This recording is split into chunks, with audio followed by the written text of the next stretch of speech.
Hello dear students, welcome to Constant Classes. तो हम पढ़ रहे थे इलेक्ट्रोकेमिस्ट्री, और इलेक्ट्रोकेमिस्ट्री के अंदर हमने लास्ट क्लास में वीक इलेक्ट्रोलाइट और स्ट्रॉन्ग इलेक्ट्रोलाइट के लिए हमने ग्राफ बनाया था। और हमने वहां पे जैसे ही ग्राफ बनाया था तो हमने स्ट्रॉन्ग इलेक्ट्रोलाइट के लिए इनफाइनाइट डायल्यूशन पे मोलर कंडक्टिविटी निकालने का तरीका भी ढूंढा था। कैसे? एक्स्ट्रा प्लॉट करके, करेक्ट। लेकिन वीक इलेक्ट्रोलाइट के लिए हम इनफाइनाइट डायल्यूशन पे मोलर कंडक्टेंस फाइंड नहीं कर पाए थे। तो फिर क्या करें, कैसे फाइंड करें वीक इलेक्ट्रोलाइट के लिए molar conductance at infinite dilution? तो उसके लिए हमें आज पढ़ना पड़ेगा। आज जो हम पढ़ रहे हैं वो है कोलराश लॉ। तो कोलराश कौन था, क्यों जरूरत पड़ी इस लॉ की? तो पहला क्वेश्चन, तो क्यों जरूरत पड़ी कोलराश के लॉ की? तो सबसे पहला पॉइंट जो है कि कोलराश के लॉ की जरूरत क्यों पड़ी, उसका रीजन अब तुम्हें पता होगा कि क्यों जरूरत पड़ी। क्योंकि हमें क्या फाइंड करना है? Molar conductance at infinite dilution. किसका? वीक इलेक्ट्रोलाइट का। तो किसने दिया होगा? बिल्कुल सही, कोलराश लॉ ने दिया। और ये जो है ना Kohlrausch law of independent migration of ions, ये लॉ इसीलिए आया कि हम ये फाइंड कर सकें कि molar conductance at infinite dilution कैसे फाइंड करें हम वीक इलेक्ट्रोलाइट के केस में। करेक्ट, ठीक है। तो देखो, अब इसने ये जो लॉ दिया, यहां पे इसका एक स्टेटमेंट मैंने लिखा है, eight infinite dilution when dissociation is complete each ion makes definite contribution towards equivalent conductance of an electrolyte irrespective of the nature of ions। अब ये क्या लिखा है, बिल्कुल कुछ समझ नहीं आ रहा होगा। कोई बात नहीं, कोई दिक्कत वाली बात नहीं है। देखो, इतना तो पता है कि कोलराश लॉ का जो हमारे लॉ दिया था उसने, वो इसीलिए दिया ताकि हम वीक इलेक्ट्रोलाइट का इनफाइनाइट डाइल्यूशन पे मोलर कंडक्टेंस फाइंड करें। ओके। अब अगर मैं आपसे पूछ लूं, इन जनरल ऐसे पूछ लूं कि कोलराश लॉ वैलिड किसके लिए, स्ट्रॉन्ग इलेक्ट्रोलाइट के लिए कि वीक के लिए? तो आंसर पता क्या होगा? आंसर होगा दोनों के लिए वैलिड है, स्ट्रॉन्ग के लिए भी और वीक के लिए भी। तो कोलराश ने क्या करा, कोलराश ने क्या करा, देखो यहां पे हम सीखते हैं। कोलराश ने क्या करा, कुछ इलेक्ट्रोलाइट ले लिया, सपोज करो HCl लिया, NaCl लिया, KCl लिया और CH3COOH लिया। ये तीन इलेक्ट्रोलाइट लिए। अब अगर मैं तुमसे पूछूं लॉ वैलिड किसके लिए, तो देखो ये भी स्ट्रॉन्ग, ये स्ट्रॉन्ग, ये स्ट्रॉन्ग और ये वीक। तो जब सारे इलेक्ट्रोलाइट लिए हैं तो ऑब्वियसली लॉ दोनों के लिए वैलिड है, स्ट्रॉन्ग के लिए भी और वीक के लिए भी। और लॉ दिया क्यों? ताकि हम इनफाइनाइट डाइल्यूशन पे वीक की मोलर कंडक्टेंस फाइंड कर सके। अब उसने अगर ऐसे इलेक्ट्रोलाइट्स ले लिए, तो इलेक्ट्रोलाइट्स लिए और सबका 1 ग्राम इक्विवेलेंट्स लिया। कितना लिया? 1 ग्राम इक्विवेलेंट ले लिया। सपोज करो HCl 1 ग्राम इक्विवेलेंट ले लिया, NaCl 1 ग्राम इक्विवेलेंट लिया, KCl और 1 ग्राम इक्विवेलेंट ले लिया एसिटिक एसिड। ओके। अब सबका 1 ग्राम इक्विवेलेंट लिया और 1 लीटर सॉल्यूशन के अंदर घोल दिया। ठीक है, तो 1 लीटर सॉल्यूशन के अंदर ये भी घोल दिया, सबका 1 लीटर का सॉल्यूशन बनाया। तो जैसे ही 1 लीटर का सॉल्यूशन बनाएंगे तो देखो ये स्ट्रॉन्ग है, HCl किस में टूटेगा? HCl टूटेगा H प्लस में और साथ ही साथ Cl माइनस में। NaCl टूटेगा, NaCl टूटेगा Na प्लस में और साथ ही साथ Cl माइनस में। KCl टूटेगा K प्लस में और साथ ही साथ Cl माइनस में। और CH3COOH भले ही थोड़ा सा टूटेगा, लेकिन टूटेगा तो सही H प्लस में और CH3COO माइनस में। ठीक है, 3 है स्ट्रॉन्ग, 1 है वीक। जैसे इनका ब्रेकडाउन होगा तो ब्रेकडाउन कैसे होगा? अपने अपने आयंस में होगा। अब हमने इसका 1 ग्राम इक्विवेलेंट लिया और 1 लीटर का सॉल्यूशन लिया है, तो जो भी होना था टूट गया। अब हमें फाइंड क्या करना है? हमें फाइंड करना है मोलर कंडक्टेंस या equivalent conductance at infinite dilution. तो क्या करना होगा, क्या करना पड़ेगा अपने को? अपने को इनफाइनाइट डाइल्यूशन करना पड़ेगा। अब क्वेश्चन ये अराइज होता है कि इनफाइनाइट डाइल्यूशन तो हम कर ही नहीं सकते, वो तो प्रैक्टिकली पॉसिबल ही नहीं है। तो कोलराश ने क्या करा, मतलब उसने जितना डाइल्यूशन पॉसिबल था उतना कर दिया, जितना डाइल्यूशन पॉसिबल था उतना कर दिया। अब जैसे ही डाइल्यूशन कर दिया तो क्या हुआ होगा? देखो जैसे HCl है तो HCl से क्या आया? H प्लस और Cl माइनस। अब डाइल्यूशन कर दिया, मैक्सिमम डाइल्यूशन कर दिया। मैक्सिमम डाइल्यूशन पे अब H प्लस और Cl माइनस इनफाइनाइट डिस्टेंस पे होंगे, उनके बीच फोर्स ऑफ अट्रैक्शन 0। क्लियर? क्योंकि इनफाइनाइट डाइल्यूशन कर दिया, मतलब जितना पॉसिबल था उतना डाइल्यूशन कर दिया। अब जितना पॉसिबल था उतना डाइल्यूशन कर दिया, तो H प्लस और Cl माइनस में डिस्टेंस मैक्सिमम, डिस्टेंस मैक्सिमम मतलब फोर्स ऑफ अट्रैक्शन 0, मतलब अब इनके बीच में कोई भी फोर्स ऑफ अट्रैक्शन नहीं होगा। ठीक है, तो H प्लस भी कितना होगा? सपोज करो ये हमने 1 ग्राम इक्विवेलेंट लिया था, 1 ग्राम इक्विवेलेंट, तो H प्लस भी 1 मिलेगा और Cl माइनस भी 1 ग्राम इक्विवेलेंट मिलेगा। तो H प्लस कितना मिलेगा? H प्लस मिलेगा 1 ग्राम इक्विवेलेंट, 1 ग्राम इक्विवेलेंट, और Cl माइनस भी कितना मिलेगा? 1 ग्राम इक्विवेलेंट, करेक्ट? ठीक है। और NaCl का भी इनफाइनाइट डाइल्यूशन कर दिया, तो Na प्लस और Cl माइनस दोनों इनफाइनाइट डिस्टेंस पे। अब इनफाइनाइट डिस्टेंस पे मतलब दोनों के बीच अब फोर्स ऑफ अट्रैक्शन जो है वो जीरो है, बिल्कुल इस बात पे डिपेंड ही नहीं करता कि दोनों के बीच कोई फोर्स ऑफ अट्रैक्शन था कि नहीं था, क्योंकि दोनों इनफाइनाइट डिस्टेंस पे हैं। तो इनफाइनाइट डिस्टेंस पे तो Na प्लस भी कितना मिलेगा? 1 ग्राम इक्विवेलेंट, और Cl माइनस भी कितना मिलेगा?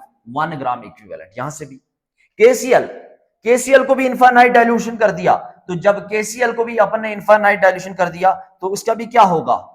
KCl का भी क्या होगा? इसका भी K प्लस और Cl माइनस जो होंगे वो इनफाइनाइट डिस्टेंस पे होंगे, और इनके बीच भी फोर्स ऑफ अट्रैक्शन जो होगा वो जीरो हो जाएगा।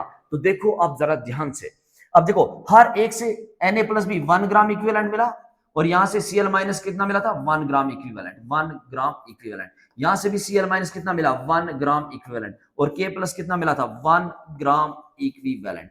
ओके, यह है 1 ग्राम इक्विवेलेंट।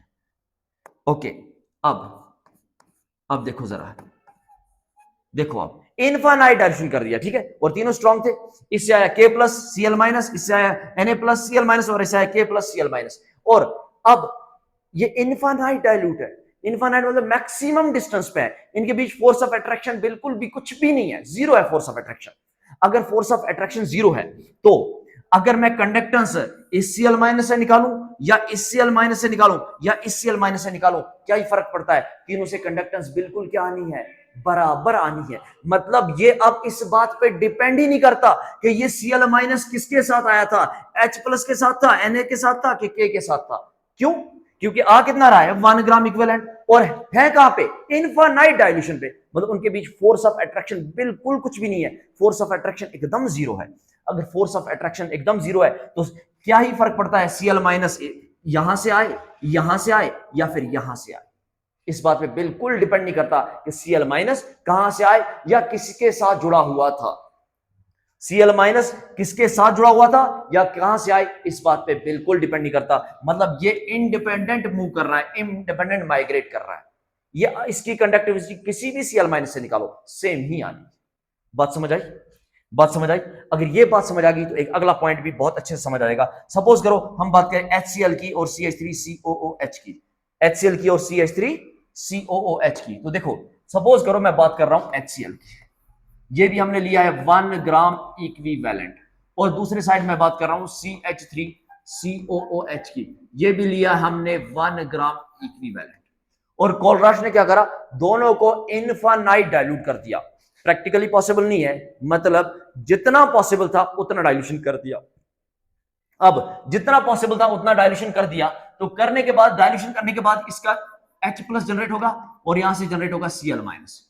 और कितना H प्लस? तो ये भी होगा 1 ग्राम इक्विवेलेंट, और ये भी होगा 1 ग्राम इक्विवेलेंट, करेक्ट? अब CH3COOH का भी, जब देखो ये वीक है, वैसे तो 1 लीटर सोल्यूशन के अंदर बहुत थोड़ा सा टूटेगा, लेकिन जब इनफाइनाइट डाइल्यूशन कर देंगे तो इनफाइनाइट डाइल्यूशन पे इसका भी कंप्लीट ब्रेकडाउन हो चुका होगा, और जब इसका भी कंप्लीट ब्रेकडाउन होगा तो इससे भी जो आयंस जनरेट होंगे वो होंगे CH3COO माइनस और साथ ही साथ H प्लस। तो कितना H प्लस? 1 ग्राम इक्विवेलेंट, और कितना CH3CO माइनस? 1 gram equivalent. ठीक है, क्लियर है? तो देखो यहां से हमारे पास H प्लस आ रहा है और यहां से भी H प्लस आ रहा है, और इनफाइनाइट डाइल्यूशन पे अगर मैं तुमसे पूछूं कि मुझे बताओ कि मोलर कंडक्टिविटी या इक्विवेलेंट कंडक्टिविटी इस H प्लस की और इस H प्लस की बराबर या डिफरेंट, बराबर या डिफरेंट, मोलर कंडक्टेंस इस H प्लस की और इस H प्लस की बराबर या डिफरेंट। अब देखो इनफाइनाइट डाइल्यूट हो चुका है तो कोई फर्क ही नहीं पड़ता ये H प्लस कहां से आया या ये H प्लस कहां से आया। इनफाइनाइट डाइल्यूशन पे हमें नहीं पता कौन सा H प्लस कहां से आया, तो कोई फर्क ही नहीं पड़ता चाहे मोलर कंडक्टेंस या इक्विवेलेंट कंडक्टेंस इससे निकालो या फिर इससे निकालो। क्यों? क्योंकि कोई फर्क ही नहीं पड़ता ये किसके साथ आया था, क्योंकि अब यहां पे आयंस के बीच फोर्स ऑफ अट्रैक्शन जीरो हो चुका है। समझे? आयंस के बीच फोर्स ऑफ अट्रैक्शन बिल्कुल जीरो हो चुका है। अगर आयंस के बीच फोर्स ऑफ अट्रैक्शन है ही नहीं तो कोई फर्क ही नहीं पड़ता कि H प्लस कहां से आया है, वीक से आया कि स्ट्रॉन्ग से आया है, तो दोनों से इक्विवेलेंट कंडक्टेंस क्या होगी? बराबर होगी। दोनों H प्लस से इक्विवेलेंट कंडक्टेंस क्या होगी, बराबर होगी। तो अगर हमें यह बात पता चल गई तो हम बिल्कुल इनफाइनाइट डायल्यूशन पे मोलर कंडक्टेंस या फिर मैं कहूं इक्विवेलेंट कंडक्टेंस फाइंड कर सकते हैं। और कोलराश ने जो स्टेटमेंट बोला था वो in terms of equivalent conductance बोला था। तो अगर इक्विवेलेंट कंडक्टेंस में मुझे किसी इलेक्ट्रोलाइट की इक्विवेलेंट कंडक्टेंस फाइंड करनी है एट इनफाइनाइट डायल्यूशन, सपोज करो मुझे किसी की वीक इलेक्ट्रोलाइट की या सपोज करो स्ट्रॉन्ग इलेक्ट्रोलाइट की, किसी भी इलेक्ट्रोलाइट की मुझे इक्विवेलेंट कंडक्टेंस फाइंड करनी है, कहां पे, इनफाइनाइट डायल्यूशन पे। तो मैं कैसे फाइंड कर सकता हूं, देखो मुझे पता है CH3COOH किसमें ब्रेक होके जाएगा, CH3CO माइनस में और H प्लस में। तो मैं इसकी मोलर कंडक्टेंस या इसकी इक्विवेलेंट कंडक्टेंस प्लस इसकी इक्विवेलेंट कंडक्टेंस किसके बराबर आएगा, इक्विवेलेंट कंडक्टेंस ऑफ CH3COOH। मतलब मैं ये बोल सकता हूं equivalent conductance of anion plus equivalent conductance of cation is equals to equivalent conductance of electrolyte, समझे। या फिर इसकी बात कर लो HCl की, अगर मुझे इक्विवेलेंट कंडक्टेंस चाहिए इनफाइनाइट डाइल्यूशन पे तो मैं कैसे फाइंड करूं, मुझे यह पता चल जाए कि Cl माइनस से कितना आ रहा है equivalent conductance plus H plus से कितना आ रहा है इक्विवेलेंट कंडक्टेंस, और दोनों की इक्विवेलेंट कंडक्टेंस को अगर मैं जोड़ दूं तो मेरे पास जो टोटल इक्विवेलेंट कंडक्टेंस आएगी वो आएगी इलेक्ट्रोलाइट की, जो कि मेरे पास है HCl। तो मैं अगर कोलराश स्टेटमेंट की बात करूं तो मैं ऐसा कह सकता हूं कि equivalent conductance of electrolyte, equivalent conductance of electrolyte बराबर होगा, किसके बराबर होगा, equivalent conductance of cation, equivalent conductance ये कहां पे, एट इनफाइनाइट डाइल्यूशन, ये भी कहां पे बात कर रहा हूं मैं, एट इनफाइनाइट डाइल्यूशन, ये बराबर होगा equivalent conductance of cation plus equivalent conductance at infinite dilution of anion.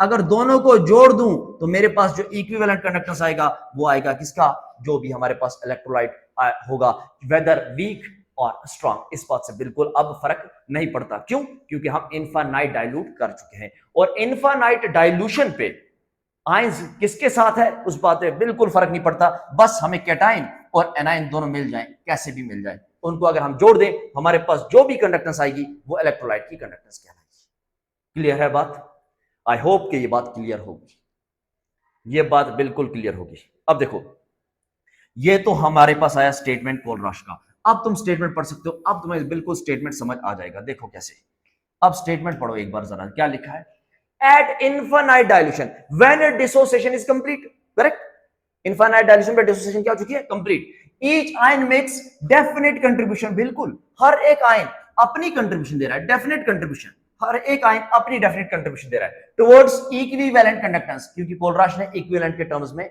अपना लॉ दिया था। And irrespective of the nature of electron ions, irrespective of nature of ions, वो nature of ions मतलब ions कहां से आए हैं कोई फर्क नहीं पड़ता, स्ट्रॉन्ग से आए हैं कि वीक से आए हैं, इस बात से बिल्कुल फर्क नहीं पड़ता, हर एक आयन इंडिपेंडेंट माइग्रेट कर रहा है और इंडिपेंडेंट कंट्रीब्यूट कर रहा है। और अगर हम सारे आयंस का सम कर दें तो हमें जो भी कंडक्टेंस आएगी वो कंडक्टेंस आएगी इलेक्ट्रोलाइट की एट इनफाइनाइट डाइल्यूशन।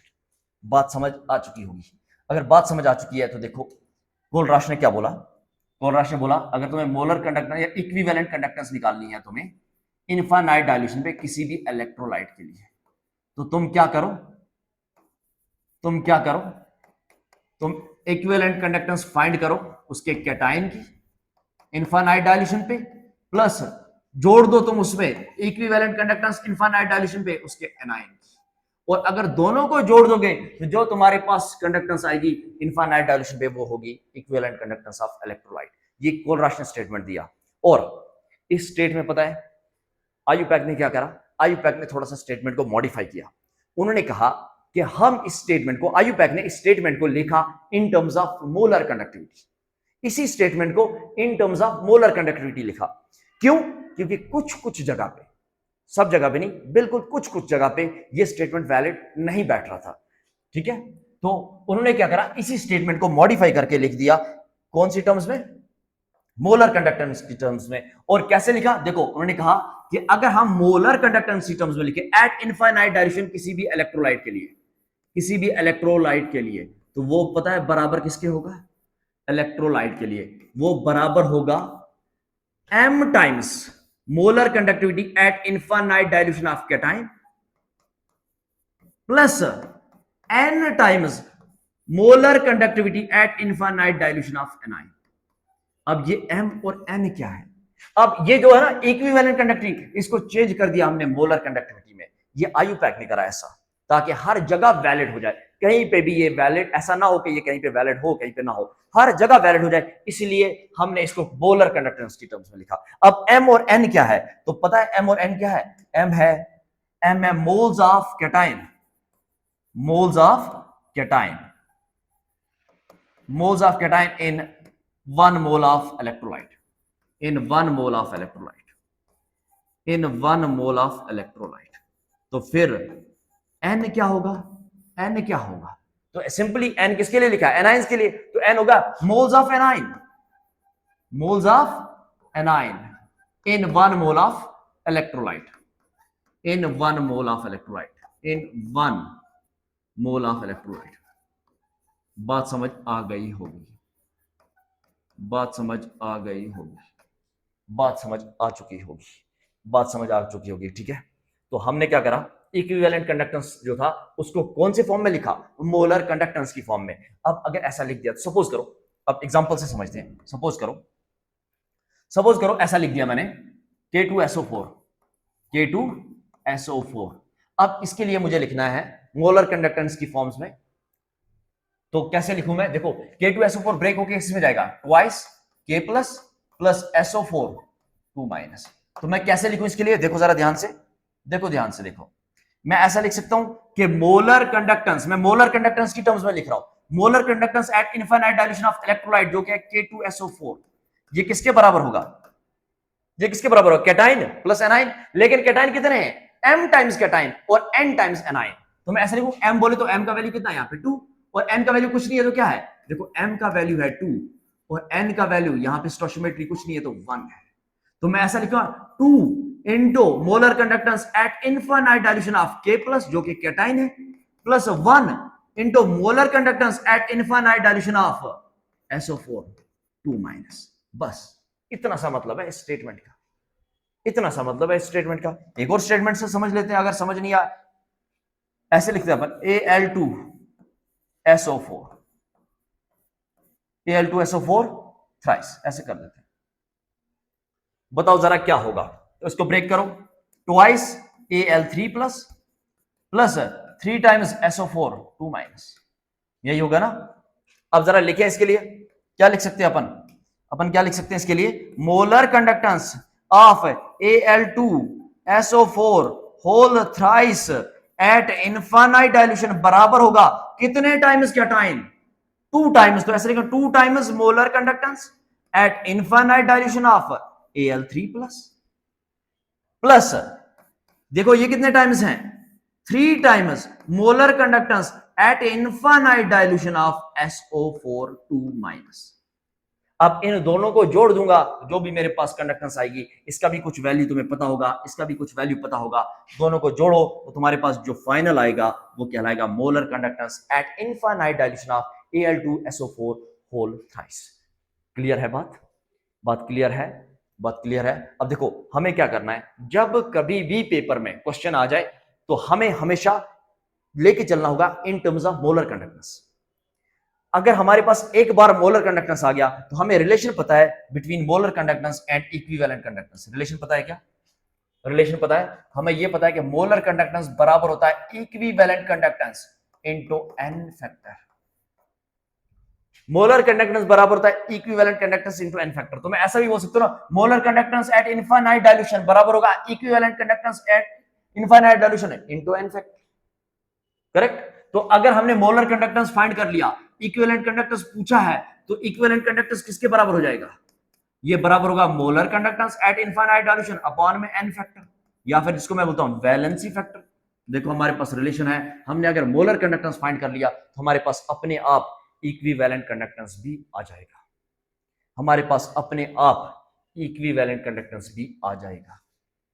ये बात क्लियर है? क्या ये बात क्लियर है? अगर ये बात क्लियर है तो हम एक क्वेश्चन कर लें। आई होप कि ये बातें क्लियर होंगी। तो अगर ये बातें क्लियर हैं तो एक क्वेश्चन कर लें। एक क्वेश्चन लाया हूं मैं, देखो जरा यहाँ पे एक क्वेश्चन है यहाँ पे, है ना? हाँ देखो, क्वेश्चन क्या कह रहा है, बहुत इजी क्वेश्चन है, बहुत इजी क्वेश्चन है। क्या कह रहा है, ionic conductivity of calcium 2+ and Cl- ion at infinite dilution, इतना एंड इतना, ठीक है। आयंस की कंडक्टिविटी दे रखी है और पूछा है मोलर कंडक्टेंस बताओ और इक्विवेलेंट कंडक्टेंस बताओ, कहां पे, इनफाइनाइट डायल्यूशन में, किसका, CaCl2 का। तो सबसे पहले क्या करो, ClCl2 लिखो, ब्रेक करो, किसमें जाएगा ये, calcium 2+ plus 2Cl-। Okay, clear है ना, ठीक है। अगर ये हमें पता चल गया, उसके बाद क्या करें हम, हमें ये पता है कि सबसे पहले स्टेटमेंट में जो भी दिया है हम मोलर कंडक्टेंस फाइंड कर लेते हैं।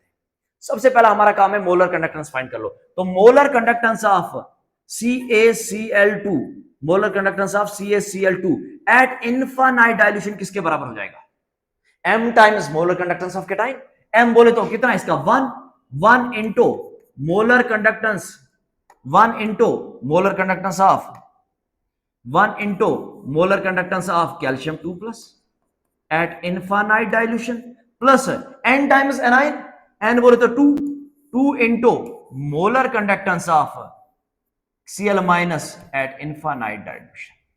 अब तुम्हें मोलर कंडक्टेंस कैल्शियम की दे रखी है, कितनी है, जो वैल्यू दे रखी है पुट करो, 1 इंटू कितनी दे रखी है मोलर कंडक्टेंस 119 प्लस 2 इंटू कितनी है ये Cl- की 76, इसको सॉल्व करो तुम्हारे पास मोलर कंडक्टेंस आ जाएगी CaCl2 की। तो 119 प्लस 76 इंटू 2, तो ये होता है कितना, 6 6 12 152, इतना ही होता है ना, ये होता है 152। तो 119 और 152 कितना हुआ, 9 2 11 1 5 1 6 7 1 1 2 271, ये हो गई 271 molar conductance at infinite direction of CaCl2, ये आ गया हमारे पास 271। ये कितना है हमारे पास 271। ओके, क्लियर है। अब हमें और क्या फाइंड करना है, इक्विवेलेंट कंडक्टेंस, और हम रिलेशन तो बिल्कुल जानते हैं अच्छे से, क्या होता है रिलेशन मोलर कंडक्टेंस और इक्विवेलेंट। तो अभी हमने पढ़ा था मोलर कंडक्टेंस बराबर होता है equivalent conductance at infinite dilution into valency factor, सही है।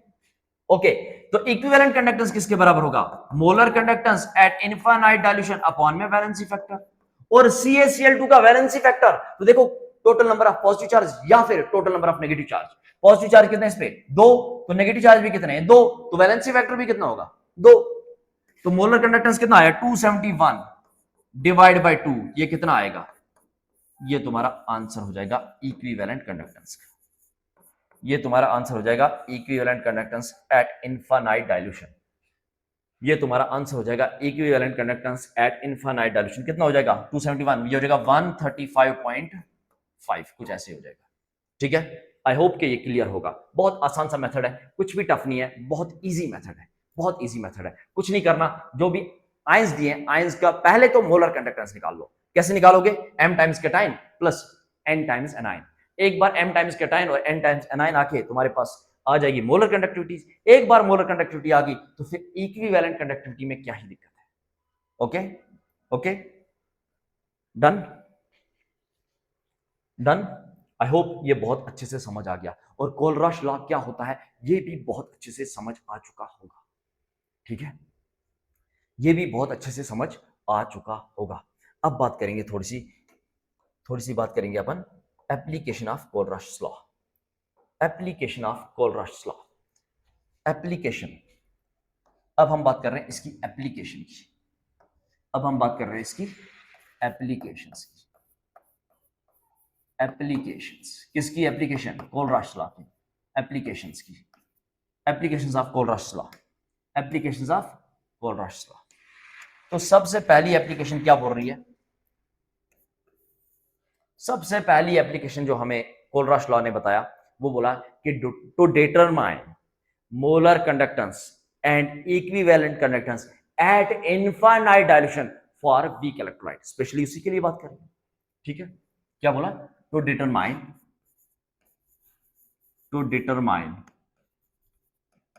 मोलर कंडक्टेंस इनफाइनाइट डाइल्यूशन पे एंड इक्विवेलेंट कंडक्टेंस, ये भी कहां पे, infinite dilution for weak electrolyte. ये है सबसे पहली एप्लीकेशन, ये है सबसे पहली एप्लीकेशन। तो देखो कैसे फाइंड करें, एक एग्जांपल से फाइंड करते हैं। ठीक है, एक एग्जांपल से फाइंड करते हैं, एक एग्जांपल से फाइंड करते हैं कि ये कैसे निकाले हम मोलर कंडक्टेंस और इक्विवेलेंट कंडक्टेंस किसी भी वीक इलेक्ट्रोलाइट के लिए इनफाइनाइट डायलेशन पे कैसे फाइंड करें। एक और एग्जांपल से समझते हैं। सपोज करो CH3COOH, ये क्या है, एक वीक इलेक्ट्रोलाइट है। इसके लिए हमें फाइंड करनी है मोलर कंडक्टेंस एट इनफाइनाइट। एक बार मोलर कंडक्टेंस आ गई तो इक्विवेलेंट कंडक्टेंस लाने में दिक्कत ही क्या है। ओके, तो हमें कुछ डेटा दे रखा होगा, इसके अलावा हमें कुछ डेटा, इसका हमें फाइंड करना होगा और हमें कुछ डेटा दे रखा होगा। डेटा सपोज करो हमें क्या दे रखा है, हमें ऐसे दे रखा है कि CH3COO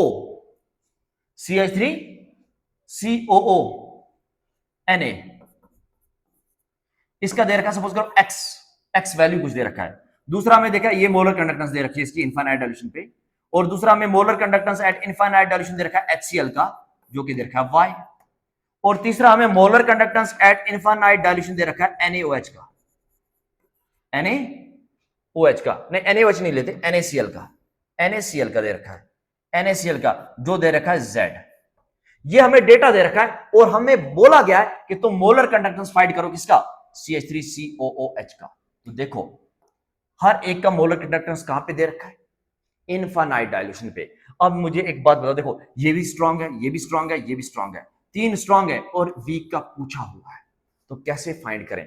देखो बड़े ध्यान से देखो, जब ये टूटेगा इनफाइनाइट डायल्यूशन पे तो ये अपने आयंस में जाएगा, और देखो CH3COO जब टूटेगा तो ये किस में जाएगा, ये जाएगा CH3COO माइनस और Na प्लस।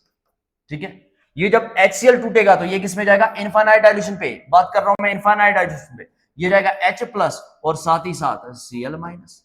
और जब NaCl टूटेगा तो ये किस में जाएगा, ये जाएगा Na प्लस और साथ ही साथ Cl माइनस। ठीक है, कोई दिक्कत। और अगर मैं बात करूं CH3COOH की इनफाइनाइट डायल्यूशन पे तो इसका भी ब्रेकडाउन होगा, है ना, और इसका ब्रेकडाउन होकर ये भी किस में गया होगा। अगर इनफाइनाइट डायल्यूशन में बात करें तो ये बनेगा CH3COO माइनस और साथ ही साथ H प्लस, है ना। और मुझे क्या चाहिए, मुझे कहीं से CH3COO माइनस की मोलर कंडक्टेंस चाहिए इनफाइनाइट डायल्यूशन पे, और कहीं से H प्लस की कंडक्टेंस मिल जाए। अगर इनफाइनाइट डायल्यूशन पे दोनों को ऐड कर दूं तो मेरे पास मोलर कंडक्टेंस आ जाएगी किसकी, CH3COOH की। अब कहां से फाइंड करूं, देखो अच्छा मुझे एक बात बताओ, इनफाइनाइट डाइल्यूट करा हुआ है इनको, तो इनके बीच फोर्स ऑफ अट्रैक्शन कितना ज्यादा, इनके बीच distance, force of attraction sorry zero, क्योंकि इनके बीच डिस्टेंस क्या है, ज्यादा है ना, कितनी ज्यादा, इनफाइनाइट डिस्टेंस, बहुत ज्यादा, क्योंकि इनफाइनाइट डाइल्यूट कर दिया। अगर इनफाइनाइट डाइल्यूट कर दिया तो इनके बीच फोर्स ऑफ अट्रैक्शन हो चुका है जीरो। अब कोई फर्क ही नहीं पड़ता ये एसीटेट आयन यहां से आए या यहां से आए, इस बात से कोई फर्क नहीं पड़ता। अब कोई फर्क नहीं पड़ता ये H प्लस यहां से आए या यहां से आए, हमें तो बस H प्लस की वैल्यू चाहिए। तो क्या मुझे इस डेटा से कहीं से एसीटेट आयन मिल रहा है, बिल्कुल मिल रहा है। क्या मुझे इस डेटा में कहीं से H प्लस मिल रहा है, बिल्कुल मिल रहा है। देखो एसीटेट आयन कहां से मिल रहा है, पहली इक्वेशन से, और इसका वैल्यू क्या है X, तो पहली इक्वेशन उठा लो मैं जिसका वैल्यू है X, लो X, ठीक है। और क्या चाहिए मुझे, H प्लस, कहां से मिल रहा है, इक्वेशन नंबर सेकंड से जिसका वैल्यू क्या है Y। तो देखो मुझे इन दोनों को ऐड ही तो करना है, पहली से X लिया और दोनों को ऐड कर दिया दूसरे में Y, तो X प्लस Y।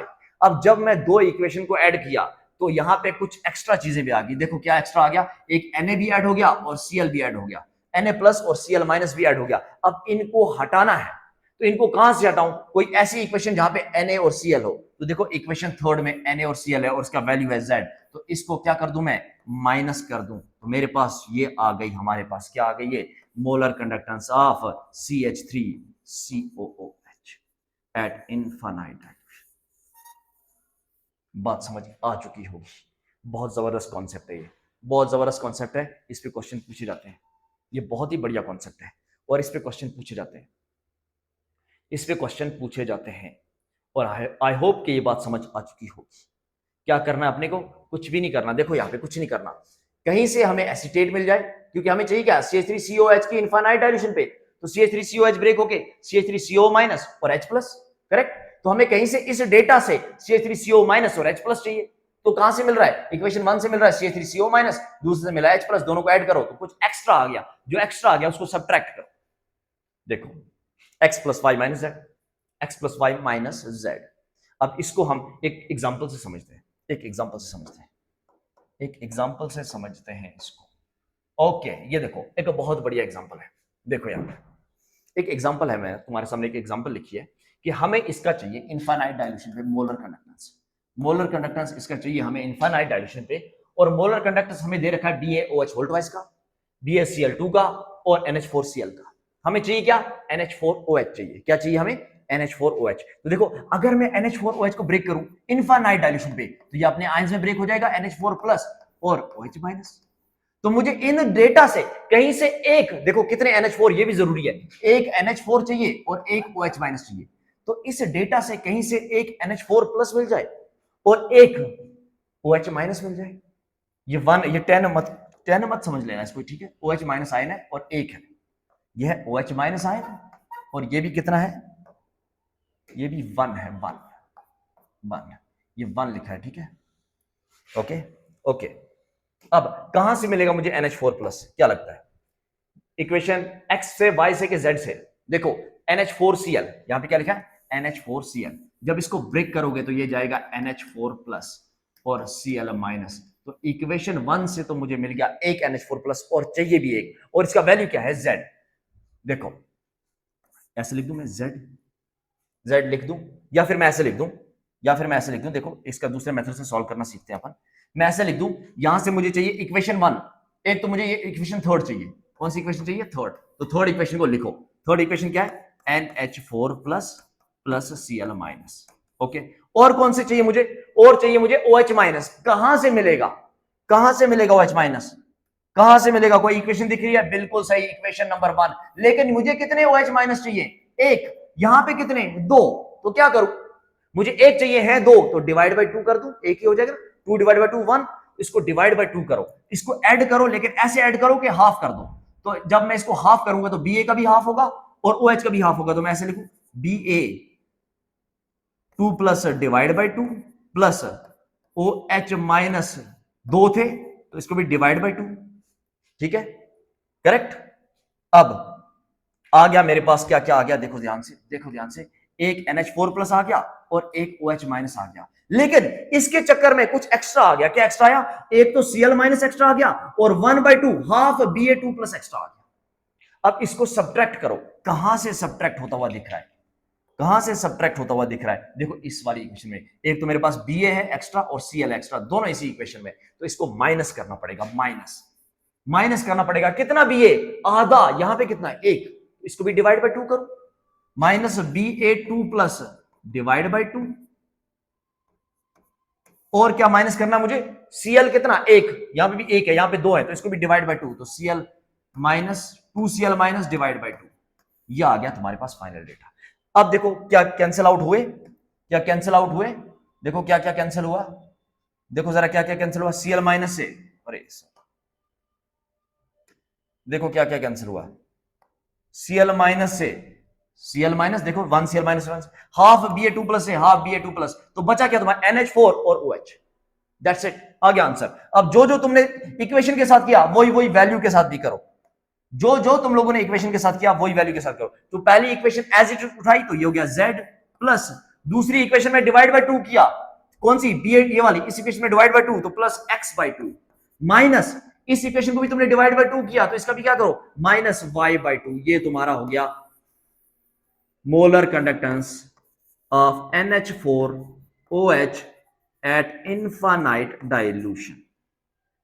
देखो कितना सिंपल सा तरीका, 2 क्वेश्चन करे हमने और 2 तरीके से कर लिए, 2 क्वेश्चन करे और दोनों मेथड से हमने सीख लिया, मतलब अलग अलग अप्रोच से सीखे हमने दोनों क्वेश्चन। तो तुम्हें जो सा अप्रोच सही लगे तुम वो वाला अप्रोच अप्लाई करो, तुम्हारा एंड रिजल्ट में क्या आना चाहिए, जो तुम्हें चाहिए NH4 और OH। देखो NH4 और OH ही मिला है, एक NH4 और एक OH, जितने चाहिए उतने ही लाने हैं, एक्स्ट्रा नहीं लाने।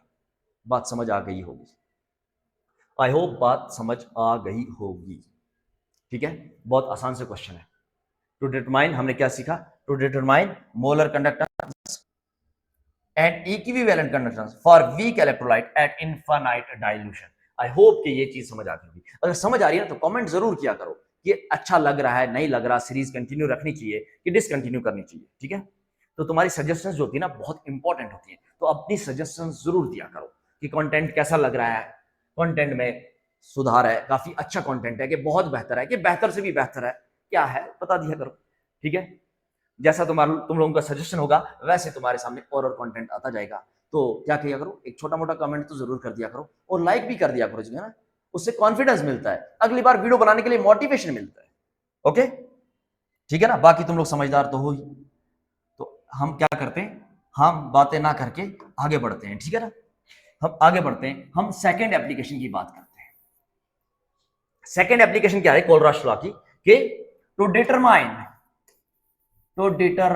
degree of dissociation, to determine the degree of dissociation, degree of dissociation, to determine degree of dissociation, या डिग्री ऑफ आयोनाइजेशन भी बोल सकते हो, ठीक है। तुम चाहो तो लिख लो डिग्री ऑफ आयोनाइजेशन, बात तो एक ही है, डिग्री ऑफ आयोनाइजेशन।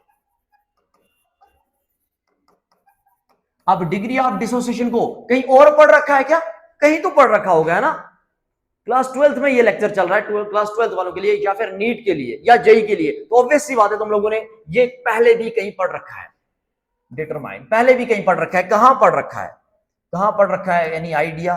क्या बोलते हैं इसको, डिग्री ऑफ डिसोसिएशन को, डिग्री ऑफ डिसोसिएशन को बोलते हैं हम प्यार से अल्फा, अल्फा बोलते हैं अल्फा। और डिग्री ऑफ डिसोसिएशन बराबर होता है dissociated moles, dissociated moles upon initial upon initial moles, dissociated moles upon initial moles, यही होता है अल्फा और यही होता है डिग्री ऑफ डिसोसिएशन। ये कहां पे पढ़ रखा है, ये कहां पे पढ़ रखा है, तो ये तुम लोगों ने पढ़ रखा होगा इक्विलिब्रियम में, क्लास 11th, ठीक है। तो यहां पे क्या मतलब है इसका डिसोसिएटेड मोल्स का, डिसोसिएटेड मोल्स को, इस फॉर्मूला को थोड़ा सा मैं मॉडिफाई करता हूं, थोड़ा सा मॉडिफाई, देखो कैसे, बिल्कुल अंडरस्टैंडिंग के बेस पे, फॉर्मूला यही है, बस अंडरस्टैंडिंग के बेस पे इसको मैं मॉडिफाई कर रहा हूं, देखो कैसे। सुनो, डिसोसिएटेड मोल्स मतलब जो मोल डिसोसिएट हुए divide by initial moles, initial कितने थे, तो सपोज करो तुम्हारे पास 100 मोल्स है किसी इलेक्ट्रोलाइट के, इसको तुमने वाटर के अंदर ऐड किया, जैसे ही वाटर के अंदर ऐड किया तो तुम्हारे पास 20 आयंस मिले, तुम्हें 100 मोल से 20 आयंस मिले, ठीक है।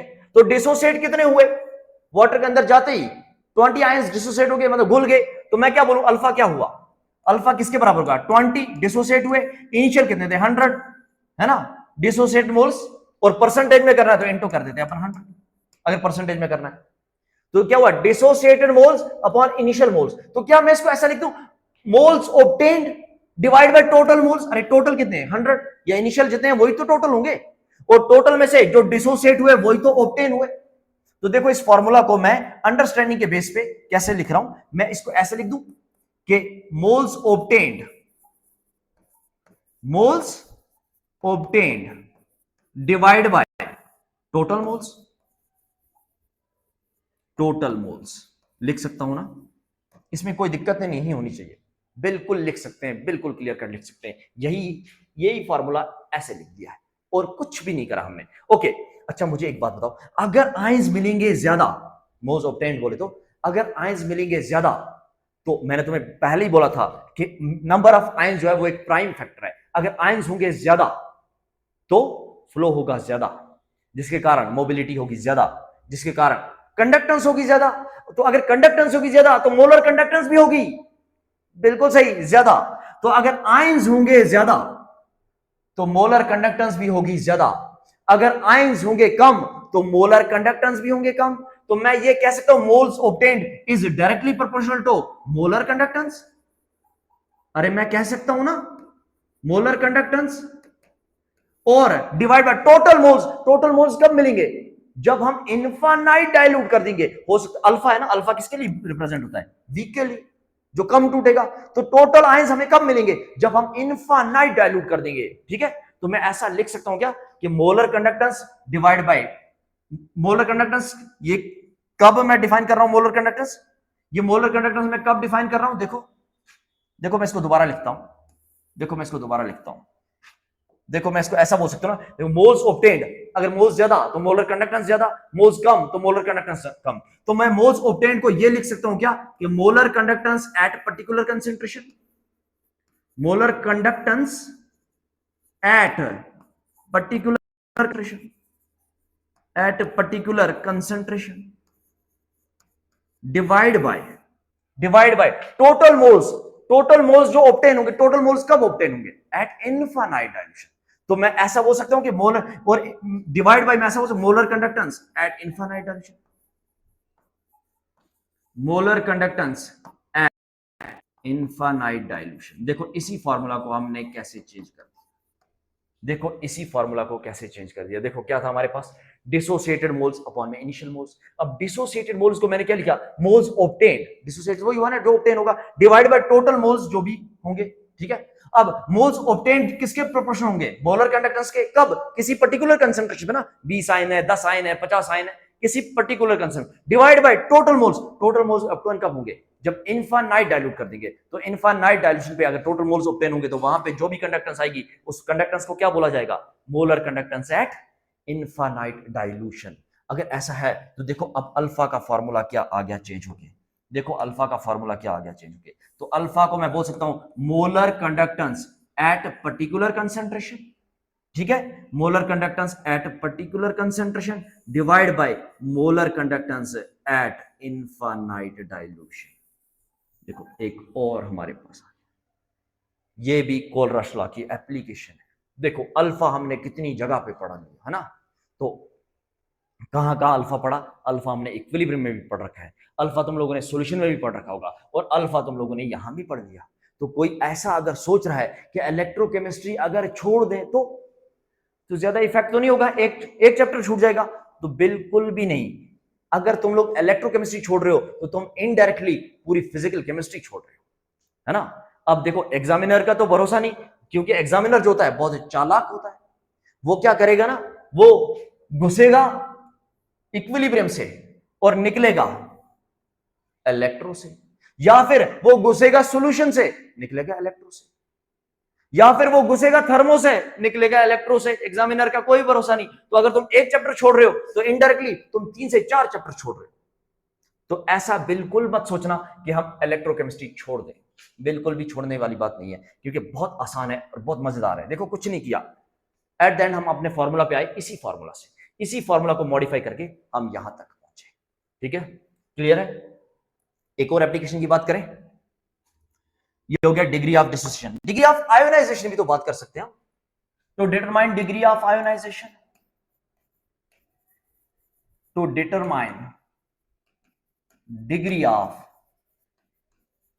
Ionisation, to determine degree of ionisation, degree of ionisation बोले तो के, है ना, पढ़ रखा है, ये भी कहां पढ़ रखा है, अगेन कहां पढ़ रखा है, इक्विलिब्रियम में पढ़ रखा है। डिग्री ऑफ डिसोसिएशन या डिग्री ऑफ आयोनाइजेशन बोले तो किसके लिए डिफाइन करते हैं, किसी वीक इलेक्ट्रोलाइट के लिए। तो सपोज करो एक वीक इलेक्ट्रोलाइट मान लिया हमने CH3COOH, तो ये ब्रेक होके किसमें जाएगा, CH3, ये थोड़ा सा ब्रेक होता है, वीक है, तो इस ऐसे लिखे CH3COO- और H+, है ना। और डिग्री ऑफ आयोनाइजेशन या ionisation constant, to determine ionisation constant, ऐसे लिख दो, इसको साथ में लिख दो, ionisation constant, ionisation constant, ionisation constant लिख दो। देखो हमने यहां पे क्या लिखा था, यहां पे लिखा था हमने डिग्री ऑफ डिसोसिएशन, या अब यहां पे देखो डिग्री ऑफ डिसोसिएशन, यहां पे हम क्या लिखेंगे, यहां पे मैं डिग्री ऑफ आयोनाइजेशन नहीं लिख रहा, आयोनाइजेशन कांस्टेंट लिख रहा हूं, ionisation constant, to determine ionisation constant, to determine ionisation constant.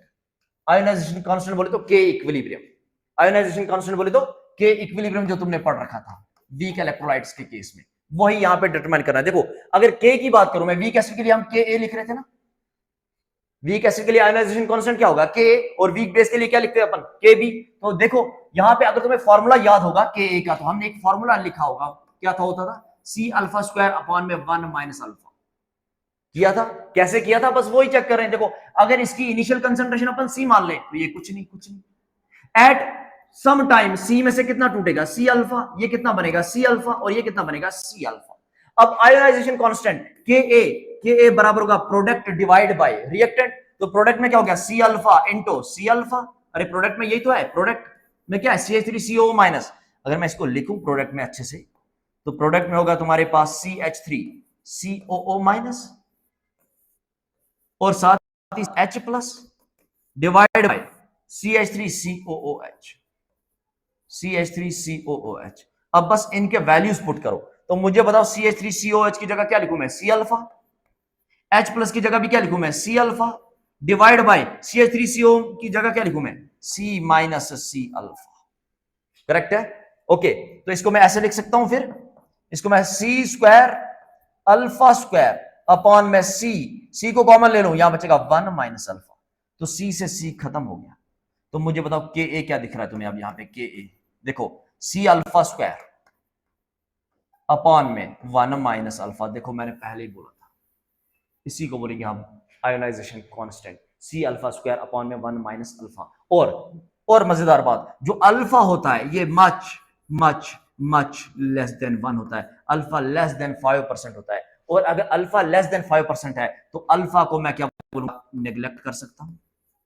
Alpha को क्या मैं नेग्लेक्ट कर सकता हूं? अगर अल्फा नेग्लेक्ट हो गया तो this is almost equals to 1, 1 minus nothing, मतलब 1 माइनस ऑलमोस्ट कुछ भी नहीं, बहुत कम, तो 1 हुआ। तो के ए किसके बराबर आएगा, के ए बराबर आएगा सी अल्फा स्क्वायर, के ए बराबर आ गया सी अल्फा स्क्वायर। इतनी बात समझ आ गई, इतनी बात समझ आ गई। अब जरा देखो, और अगर के ए बराबर आ गया सी अल्फा स्क्वायर, हमें क्या चाहिए, H प्लस की कंसेंट्रेशन, वो किसके बराबर होती है, सी इंटू अल्फा।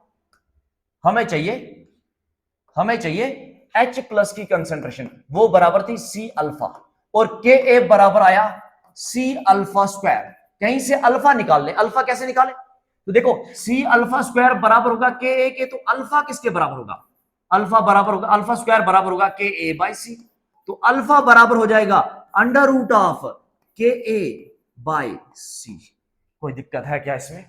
अगर अल्फा आ गया हमारे पास के ए बाई सी और हमें H प्लस पता है सी इंटू अल्फा, तो क्या हम इसका माइनस लॉग ले सकते हैं? अब देखो अल्फा की वैल्यू यहां से आ जाएगी और कंसेंट्रेशन हमें पता है, तो अगर इसका माइनस लॉग ले लें तो माइनस लॉग H प्लस किसके बराबर होता है, माइनस लॉग H प्लस, तो बोले तो minus log c into alpha, minus log c into alpha, यही होगा पीएच। तो हम यहां से वीक इलेक्ट्रोलाइट के लिए पीएचपी निकाल सकते हैं, यहां से वीक इलेक्ट्रोलाइट के लिए हम पीएचपी निकाल सकते हैं। क्लियर है बात, क्लियर है बात? तो ये भी एप्लीकेशन किसकी है, कोलराश लॉ की। तुमने पीएच निकाला होगा फॉर वीक एसिड्स, तुम लोगों ने पीएच निकाला होगा फॉर वीक एसिड्स, तो ये भी एप्लीकेशन है किसकी, कोलराश लॉ की। ओके, क्लियर है? अब एक और एप्लीकेशन है to determine the solubility of sparingly soluble salts. तो वो जो एप्लीकेशन है मैं चाहता हूं कि वो हम बिल्कुल एक फ्रेश वीडियो में, नई वीडियो में पढ़ें अगली क्लास में, और इसके आगे का जो भी होगा लेक्चर वो अगली नेक्स्ट क्लास में होगा। तो फिलहाल के लिए तुम्हें क्या करना है, इसको लाइक शेयर और जो न्यू है ना, न्यू वो सब्सक्राइब तो कर लिया करो, ठीक है? Thank you so much.